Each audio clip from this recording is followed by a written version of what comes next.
ढलती शाम की रोशनी में दादी धीरे से झूले पर बैठती हैं, अपने पोते पोतियों का इंतजार कर रही हैं। अली और फातिमा प्रकट होते हैं, कसकर किताबें पकड़े हुए।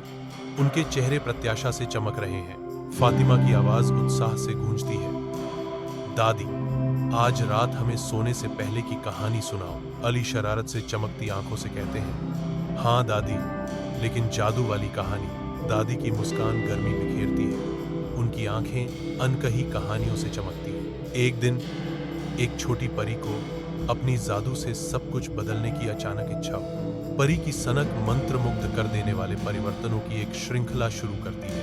फूल जीवंत नए रूपों में बदल जाते हैं, उनके रंग मंत्रमुग्ध कर देने वाले पैटर्न में बदलते हैं। पक्षी पहले कभी न सुने गए धुनों के साथ जवाब देते हैं, उनके गीत जादू की गूंज लिए हुए हैं। दुनिया परी की सनक की धुन पर नाचती है, हर बदलाव उसकी शक्ति का प्रमाण है। दादी के कमरे की गर्मजोशी में उसकी आवाज आश्चर्य की कहानियों से हवा भर देती है। उसकी आंखें चमकती हैं। दादी कहती है, लेकिन जब उसने अपनी माँ की मुस्कान बदल दी तो माँ ने कहा, एक आवाज गूंजती है, कमरे को कोमल ज्ञान से भर देती है। जादुई होने का मतलब सिर्फ कुछ नया बनाना नहीं है, बल्कि कुछ अच्छा बनाना है।